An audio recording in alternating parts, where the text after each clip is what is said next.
மாண்புமிகு பேரவை தலைவர் அவர்களே, தமிழகத்தின் முத்திரை துறைகளில் ஒன்றாக சிறப்பான முறையில் செயலாற்றிக் கொண்டிருக்கிற மருத்துவத்துறை சில விரிவாக்கங்களுக்காக ஒன்றிய அரசின் ஒப்புதலை பெற வேண்டியிருக்கிறது என்பதை நான் அறிந்து கொண்டிருக்கிறேன்.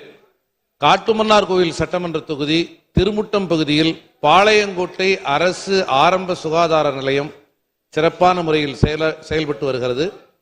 2 ஏக்கருக்கு மேல் அங்கு நிலப்பரப்பு இருக்கிறது. அந்த ஆரம்ப சுகாதார நிலையத்தை மேம்படுத்தப்பட்ட ஆரம்ப சுகாதார நிலையமாக தரம் உயர்த்தி தர அரசு முன்வருமா என்பதை தங்கள் வாயிலாக கேட்டமர்கிறேன். மாண்புமிகு அமைச்சர் அவர்கள். மாண்புமிகு பேரவைத் தலைவர் அவர்களே, விதிமுறைகள் அதற்கு இடம் கொடுப்பின் ஏற்கனவே ஒன்றிய அரசிடம் கோரப்பட்டிருக்கிற அனுமதி கிடைக்க பெறின் நிச்சயம் அவருடைய மருத்துவமனை மேம்படுத்தப்படும் என்பதை தங்களின் வாயிலாக தெரிவித்துக் கொள்கின்றேன். மாண்புமிகு உறுப்பினர் வெங்கடேசன்.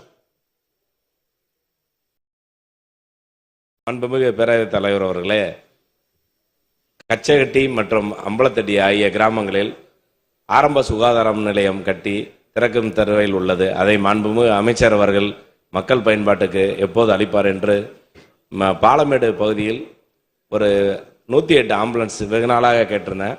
அவர் போன மாதம் வந்தப்போ அமைச்சர் அவர்கள்ட்ட கோரிக்கை வைத்ததை உடனடியாக நிறைவேற்றி தந்த மாண்புமிகு முதலமைச்சர் அவர்களுக்கும் மாண்புமிகு சுகாதாரத்துறை அமைச்சர்களுக்கு நன்றியை தெரிவித்து இது மக்கள் பயன்பாட்டுக்கு எப்பொழுது அளிக்கப்படும் என்று மாண்புமிகு அமைச்சர் அவர்களை கேட்டு அமர்கிறேன். மாண்புமிகு அமைச்சர் அவர்கள். மாண்புமிகு பேரவைத் தலைவர் அவர்களே, கட்டி முடிக்கப்பட்டிருக்கிற ஆரம்ப சுகாதார நிலையங்கள் மற்றும் துணை சுகாதார நிலையங்களுக்கான கூடுதல் கட்டிடங்களை அடுத்து வருகிற பேரவை விடுமுறை நாட்களில் திறந்து வைப்பதற்குரிய நடவடிக்கை எடுக்கப்படும் என்பதை தங்களின் வாயிலாக தெரிவித்துக் கொள்கிறேன். மாண்புமிகு உறுப்பினர் சண்முகையா. மாண்புமிகு பேரவைத் தலைவர் அவர்களே, ஒட்டப்பிடார சட்டமன்ற தொகுதியில் தூத்துக்குடி தாலுகா மாப்பிளவூரணி பகுதியில் அரசு ஆரம்ப சுகாதார நிலையத்துக்குட்பட்ட சிலுவைப்பட்டி, ராஜபாளையம், டி சௌரியார்புரம், மாதா நகர், வடக்கை சோட்டைந்தோப்பு ஆகிய பகுதியில் துணை சுகாதார நிலையம் வாடகை கட்டிடத்தில் இயங்கி வருகிறது. அரசு நிலம் உள்ளதால் துணை சுகாதார நிலைய கட்டிடங்கள் அமைத்து தருமாறு பேரவைத் தலைவர் வாயிலாக அறிய விரும்புகிறேன். மாண்புமிகு அமைச்சர்.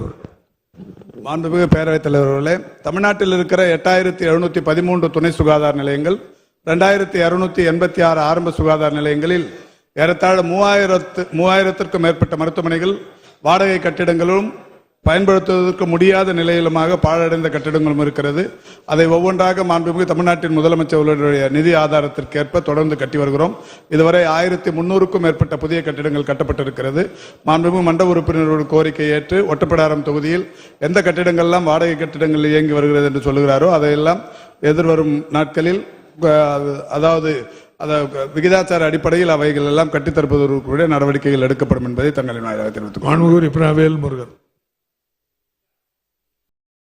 மாண்புமிகு பேரவைத் தலைவர் அவர்களே, தொடர்ந்து 4 ஆண்டுகளாக மாண்புமிகு அமைச்சர் அவரிடத்தில் என்னுடைய பண்டுட்டி தொகுதி நெல்லிக்குப்பம் நகரத்தில் மேம்படுத்தப்பட்ட வட்டார மருத்துவமனை கேட்டு வருகிறேன். மாண்புமிகு அமைச்சர் அவர்களும் அதற்கான அறிவிப்பை வெளியிட்டார்கள். ஆனால் இதுவரையில் அது நடைமுறைக்கு வரவில்லை. குறைந்தபட்சம் உடனடியாக அங்கு சர்க்கரை ஆலை, பாரி சர்க்கரை ஆலை, சாக்லேட் நிறுவனங்கள் இருக்கிறது. விவசாயிகள் பாம்பு கடி, தேல் கடி என்று சொன்னால் கடலூர், பாண்டிச்சேரிக்கு செல்ல வேண்டிய சூழல் இருக்கிறது. அதனால் கருணை கூர்ந்து நாளையிலிருந்து 24 மணி நேரமும் இருக்கக்கூடிய மருத்துவர் செவிலியுடன் பணி செய்வதற்கு தாங்கள் உத்தரவிடுவீர்களா? நடப்பாண்டிலேயே மேம்படுத்தப்பட்ட அது வட்டார மருத்துவமனையாக அறிவிப்பீர்களா? என்னுடைய அண்ணாகிராம ஒன்றியத்தில் மேம்படுத்தப்பட்ட வட்டார மருத்துவமனை ஒன்று கூட இல்லை. விதிகளுக்கும் ஒத்து வருகிறது. அதனால் மாண்புமிகு அமைச்சர் ஆவண செய்வீர்களா என்பதை தங்கள் வாயிலாக கேட்டு அமர்கிறேன். மாண்புமிகு அமைச்சர் அவர்கள். மாண்புமிகு பேரவைத் தலைவர் அவர்களே, கடந்த மாதம் மாண்புமிகு ஒன்றிய அமைச்சர் அவர்களை சந்திக்கிற போது ஒரு 500 துணை சுகாதார நிலையங்களும் 50 ஆரம்ப சுகாதார நிலையங்களும் ஒரு 100 மேம்படுத்தப்பட்ட ஆரம்ப சுகாதார நிலையங்கள் தரம் உயர்த்தும் நிலைக்கும் அனுமதி கேட்டிருக்கிறோம். விரைவில் வரும் என்று எதிர்பார்க்கிறோம். அப்படி வந்தவுடன் நிச்சயம் மாண்புமிகு சட்டமன்ற உறுப்பினர் திரு வேல்முருகனுடைய தொகுதியில் அதற்கு தீர்வு காணப்படும். எனினும் அவர் இப்போது சொல்லியிருப்பதை போல ஏற்கனவே இருக்கிற ஆரம்ப சுகாதார நிலையத்தில் ஏற்கனவே 2 மருத்துவர்கள் இருப்பார்கள் என்று நான் கருதுகிறேன். 5 மணி வரை பணியில் இருப்பார்கள். மீத நேரத்தில் காலான் டியூட்டி என்கின்ற வகையில் பணியாற்றி கொண்டிருப்பார்கள். இருப்பினும் அவர் சொல்லியிருப்பதைப் போல அவசியம் கருதி இரவு நேர பணிக்கும் கூடுதல் மருத்துவர்களை நியமிப்பதற்குரிய நடவடிக்கைகள் எடுக்கப்படும் என்பதை தங்களின் வாயிலாக தெரிவித்துக் கொள்கின்றேன். விநாயகன் 147 மாண்புமிகு உறுப்பினர் அப்துல் சமது. மாண்புமிகு போக்குவரத்துறை அமைச்சர்.